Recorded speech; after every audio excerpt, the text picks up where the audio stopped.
Okay, so right now we're going to demonstrate lesson number 2 for you. During lesson number 2, we're going to teach the kids that you can turn an item that's not a magnet into a magnet, and you can also make your own compass.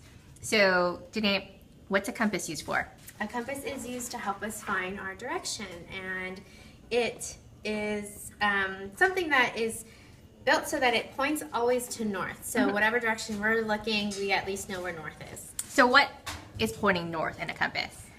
There is typically a needle that's pointing, and there's some sort of magnetic force that is drawn to the Earth's magnetic force. Yeah, so what we're going to do, and that needle that you're talking about within a compass is actually a magnet.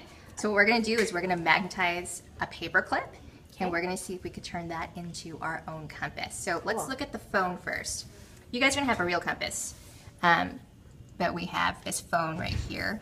And so if you can see, north is that way. We're going to want to make sure that when we do our own compass that the needle is pointing in the same direction. So here are our items. Danae, can you explain to us what these are? Sure.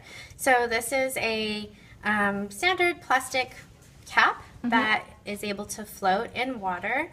This is a standard plastic bowl that is 2/3 filled with water. Okay. And then we have a metal paper clip that's been straightened and carefully cut with wire cutters by an adult wearing goggles to make it straight, and it's about 2.5 to 3 inches long. Okay, so PLs, you definitely have to do this before the lesson for the students. We don't want them using wire cutters and cutting their own paper clips. It doesn't really matter how long, as long as it's around 2 inches to 3 inches. You don't have to have an exact measurement. So what Danae's going to do now is she's going to turn this paper clip into a magnet. And how are you going to do that? I'm going to take this magnet and I'm going to use the north polar side and rub it in the same direction each time pretty vigorously for 30 seconds and with some firm, I don't know, force, I guess. Okay.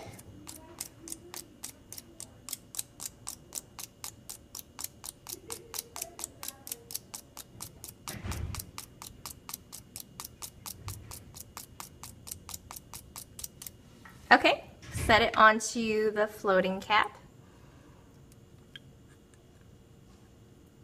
And it should move itself and align itself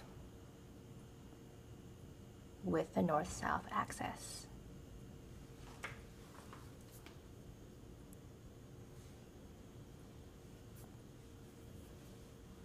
Oh, that did it really quickly that time. It did.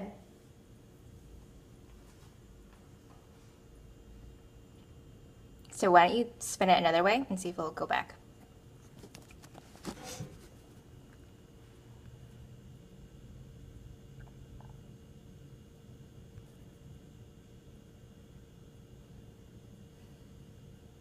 And sometimes you have to give it some time to settle.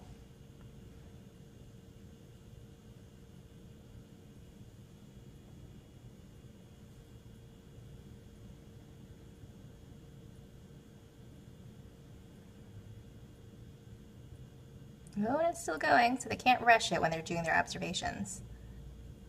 We really just have to let it stay still. And does it look like it's settled? Looks like it. Okay. And yeah, you can see it. It is exactly aligned to the north-south axis. Isn't that so cool? That's very cool. So do another test, kind of spin it around a little bit to see if it'll go back by itself.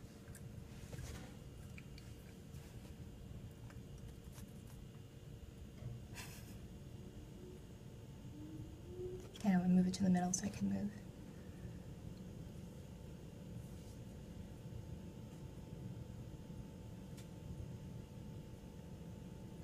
Did we just put it already on the axis? I think it just turned By itself. There you go. Yeah. So this is definitely wrong. Let's see if it'll go back by itself.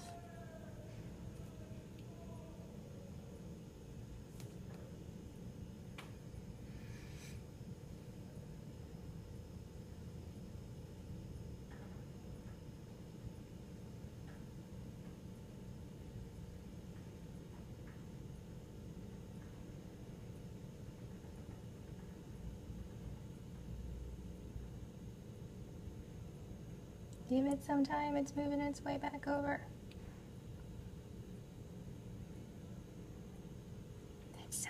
there. Yep. Does it look like it's There stopped? it is. And there it is again. It is perfectly parallel to the north-south axis. Yay, we just made our own magnet. Right.